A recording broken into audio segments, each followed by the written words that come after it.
जसा आज येशूला दिलेला होता तसा आदामान हवेला दिलेला होता. प्रत्येक अधिकार, प्रत्येक गोष्टीवर अधिकार होता. मरण नव्हतं त्यावेळेस, पण शैतानाला कळालं आता मी ह्याच्या हाताखाली कसं राहणार. हालेलुया. ह्याच्या हाताखाली कसं राहणार. लुसिफर जो आहे स्वर्गदूत फेकलेला, त्याला माहित होतं की आता देवाने ह्या बाई आणि पुरुषाला एवढी पावर दिल्या आणि मी ह्याच्या अधीन राहू का. मी लुसिफर, मी स्वर्गामध्ये होतो आणि मला तिथं अधिकार दिलेला होता, पण देवानं मला रिजेक्ट करून माझ्या विरोधात आता ह्या दोन मनुष्याला केलेला आहे, बाई आणि पुरुषाला. आणि ह्यानं देवानं काय म्हटलेलं की या पृथ्वीवर सत्ता गाजवा, पशु पक्षी सगळ्यावर सत्ता गाजवा. आता माझं पद काढून ह्या दोघाला दिले, मी या दोघाला सोडणार नाही. कुणाला म्हटला.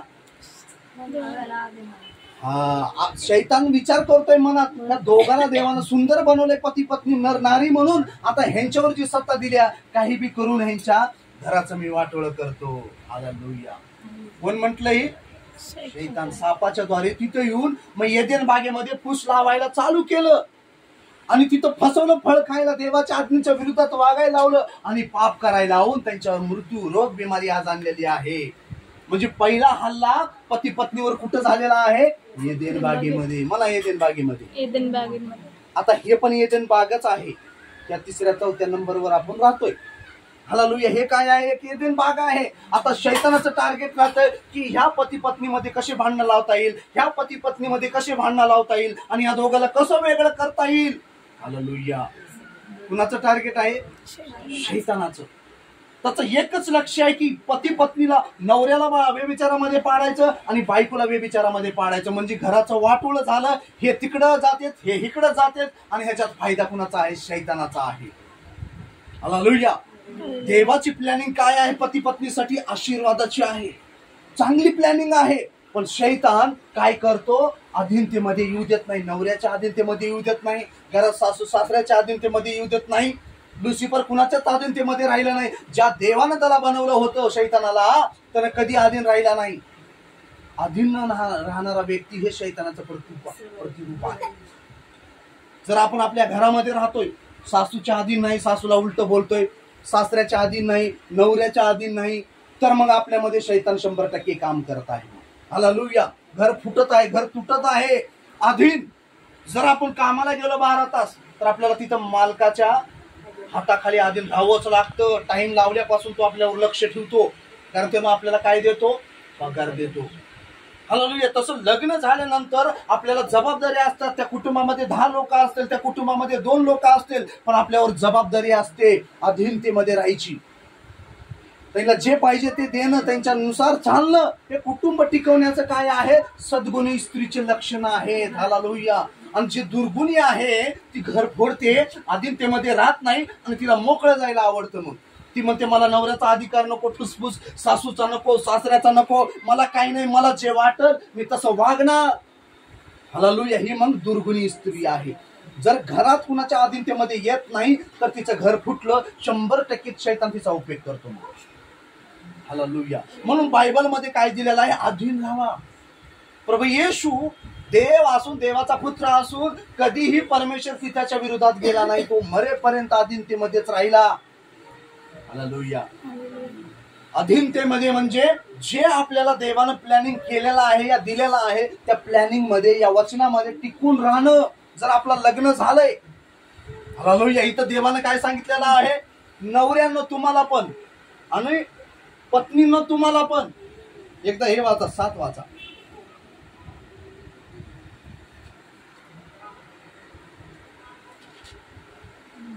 पेत्र 3:7 फास्ट. नवऱ्यांनो त्याचप्रमाणे तुम्ही त्यांच्या बरोबर सुज्ञतेने राहा. बायको अधिक नाजूक पात्र आहे आणि तुम्ही जीवनाच्या कृपेच्या सोबतीचे वतनदार आहात, असे समजून तुम्ही त्यांना मान द्या. तुमच्या प्रार्थना खुंटू नयेत म्हणून असे करा. हे जीवनरूपी कृपेचे वतनदार. वतनदारचा अर्थ काय आहे. वतन म्हणजे आपल्याला आईचं घर सोडून आपण कुठे येतो, नवऱ्याच्या घरी येतो. ते वतन आहे आपल्याला वतनरूपी. हालेलुया. आज ही भूमिका आपल्याला इथं बजावायची आहे. हालेलुया. पतीला पण सांगितलं देवानं, असंच नाही की नुसतं बायकालाच ऑर्डर दिल्यात, नवऱ्यांना सुद्धा ऑर्डर दिलेला आहे. काय सांगितलेलं की पतींनो तसे तुम्ही आपल्या स्त्रिया बरोबर त्या अधिक नाजूक व्यक्ती म्हणून काय करा, सुज्ञतेचे सहवास ठेवा. हालेलुया. प्रेम पती पत्नीमध्ये पाहिजे. हालेलुया. ही जर प्रेम नसल तर घराचं वाटोळ झालं. हालेलुया. अधीनतेमध्ये राहायला पाहिलं, शिकलं पाहिजे. अधीनतेमध्ये म्हणजे कसं राहायचं की बाबा जे देवाची वचनं आहेत, आता तुम्ही जर या वचनाला जर काही मार्ग या वचनाला तुम्ही किंमत दिली नाही तर तुम्ही अधीनतेमध्ये राहणार कसं? तुम्हाला शिकवणार कोण आहे? सांगणार कोण आहे? हालेलुया. हे वचनच तुम्हाला काय करल? अधीनतेमध्ये राहायला शिकवल. हालेलुया. काहीच माहिती नसतं आपल्याला. हालेलुया. काही माहिती राहते का? देवाकडे आपल्याला यावं लागतं. हे प्रतिरूपाचं मी सांगत आहे. देवाला आपल्याला त्याच्या प्रतिरूपात केलेलं आहे. येशू आणि मंडळी म्हणजे चर्च. जर आपण त्याच्यामध्ये टिकून राहिलो तर आपल्याला ते मार्गदर्शन वचनाचं भेटल. कसं आपल्याला जीवन जगायचंय, कसं नवऱ्याचा आदर करायचंय, कसं लेकरांना शिकवायचंय, कसं शिस्त लावायचंय. हालेलुया. जर ह्या गोष्टी आपल्याला माहिती नसत्याल तर आपण भरकटलो मग. हालेलुया. म्हणून बायबलचं वचन सांगते की आपल्याला देवानं त्याच्या प्रतिरूपात निर्माण केलेलं आहे आणि एक सामायिक वतन रूपी हालेलुया हे वचन आहे. बायबल सांगतं मेल्यानंतर ज्यावेळेस आपलं पुनरुत्थान होईल त्यानंतर नवरा ना बायको कुठलंच नातं नसणार.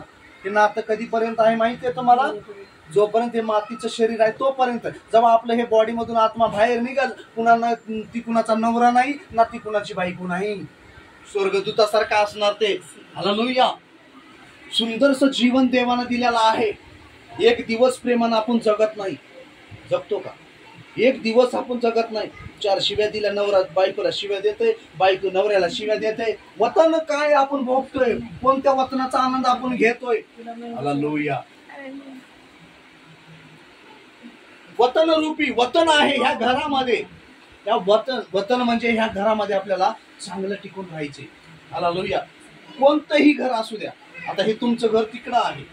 भविष्यात तुमचं घर कुठं असेल? तुमचं घर कुठं असेल? आता आईचं घर इथंच आहे वतन. हालेलुया. काळेवाडीमध्ये असो, पिंपरीला असो, ते वतनच आहे. ज्या घरामध्ये आपण राहतो तिथं आपण वतनरूपी राहायला शिकलं पाहिजे. हालेलुया. हालेलुया. हालेलुया. म्हणा हालेलुया. आता इस्राईलला वगैरे पहिल्यांदाच आपण ऐकतोय, ह्याच्यातलं काहीच कळत नाही, डोक्याच्या बाहेर जाते. हालेलुया. टोपीच्या वरूनच जाते ती. हालेलुया.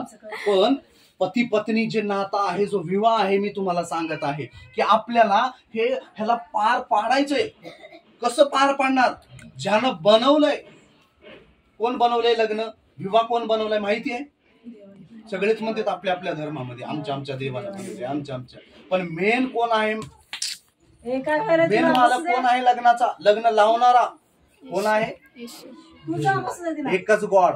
कोण आहे? येशू आहे. त्यानं त्याच्या प्रतिरूपात बनवलेला आहे विवाह. हालेलुया. त्याचा आनंद आपल्याला घ्यायचा आहे. सुंदर पत्नी आहे, सुंदर नवरा आहे, रोजचा दिवस येतो जातो, पण त्याच्यामध्ये आपण किती बेचव जीवन जगतो, किती शिव्या देतो, किती तू मै करतो, किती अनादर करतो. जर असं जर जीवन असेल तर आपण बेचव जीवन जगतो. हालेलुया. आणि असल्या लग्नाला काहीच अर्थ नाही जिथं नवरा बायकोचा आदर करत नाही आणि बायको नवऱ्याचा आदर करत नाही. ते घर मग नरकासारखं आहे. कशासारखं आहे? कब्रस्तान सारखं. कब्रस्तान बघितलंय का? कब्रस्तान मध्ये कसे राहतात? काहीच टवटवी नसते, नुसतं उदास असतं. हालेलुया. तसं नवरा बायको घरात आहेत पण कब्रस्तान मध्ये राहिल्यासारखं राहतात. कारण त्याच्या मनात एक विरोध, ह्याच्या मनात एक विरोध. दोघाचं प्रेमच नाही. त्याला लग्न म्हणता येत नाही, त्याला विवाह म्हणता येत नाही. म्हणता येते? कसला विवाह? कोणतं लग्न? कोणतं नातं? नातच नाही. नातं तुटलेलं आहे. जर आपल्यामध्ये जर एकता नसल, अधीनता नसल, हालेलुया, तर आपलं मग जीवन व्यर्थ मार्गाला चाललेलं आहे. म्हणून देव इथं बजावून सांगत आहे की स्त्रियांनो आणि पतींनो, हालेलुया, आपल्याला जर विवाह पार पाडायचा हा प्रवास काही संपणार नाही. जेव्हापर्यंत आपण जिवंत आहोत तोपर्यंत आपण त्या लग्नाच्या बंधनामध्ये आपल्याला व्यवस्थित टिकायचे. नवऱ्यानं बायकोला धोका द्यायचा नाही, या बायकोनं नवऱ्याला धोका द्यायचा नाही. धोका म्हणजे काय? पाप. नवरा कामाला गेला की इकडं बायकोचं वेगळं चालू. बोर झालंय जीवन. शैतान काय म्हणतो? बोर झालंय नवऱ्यापासून. आणि नवरा काय म्हणतो? बोर झालंय राव, ती बायको तीच बायको. हालेलुया. म्हणजे बाहेरचं वातावरण बघून, डोळे बघून, लोकांचं राहणीमान बघून काय राव आमचंच जीवन असलंच भेटलंय आमच्या नशिबाला. ही बघा हिरोईन किती भारी आहेत. ही नवऱ्यांचं जीवन. आणि बायका घरी बसून काय माहितीच माणूस आम्हाला कुठं चांगला भेटेल हिरो सारखा, जीन्स पॅन्ट टी शर्ट चष्मा घालणारा. हालेलुया. असा कधी भेटल की मनात चाललेलं हे शैतान इकडे पेरत राहतो आणि तिकडे बाहेर माणसाच्या जीवनात तो शैतान तिकडे पेरत राहतो. अशाने घर टिकत नाही. हालेलुया. जे वतन रूपी जे देवाने आपल्याला दिलेला आहे त्याचा आनंद घ्या. लेकरं मोठे करा, त्यांना चांगलं शिस्त लावा. पण पहिलं नवऱ्यानं बायकोचा आदर केला पाहिजे, तिच्या सोबत विश्वासिक राहायला शिकलं पाहिजे. कुणासोबत? नवरा घरी नसला तरी पण आपल्याला देव बघतो, देवाचे स्वर्गदूत बघतात. हालेलुया. आपण कधीही आपल्या नवऱ्याला धोका द्यायचा नाही आणि नवऱ्यानंही बायको काही कामावर नसते म्हणून तिथं आपण काय काय करणार घरी, मग तिथं काही दुसरंच घेऊन आपण चुकीचं काम करायचं नाही. आजची परिस्थिती चाललेली आहे. कामावर एक पाहिजे, घरी एक पाहिजे. हालेलुया. काय पाहिजे? कामावर करमणूक वेगळी पाहिजे आणि घरी एक करमणूक वेगळी पाहिजे. ही आजची परिस्थिती चाललेली आहे. हालेलुया. हे चुकीचं आहे, ह्याला लग्न म्हणत नाहीत. हालेलुया. पती आणि पत्नी हे जे नातं आहे प्युअर आहे. त्याचा तिसरा व्यक्ती आलाच नाही पाहिजे. मला आला नाही पाहिजे, तिसरा व्यक्ती नाही पाहिजे. लग्न त्याला म्हटलेलं आहे. ही मरेपर्यंत चालणारी भूमिका आहे. जोपर्यंत आपण जिवंत आहे तोपर्यंत आपल्याला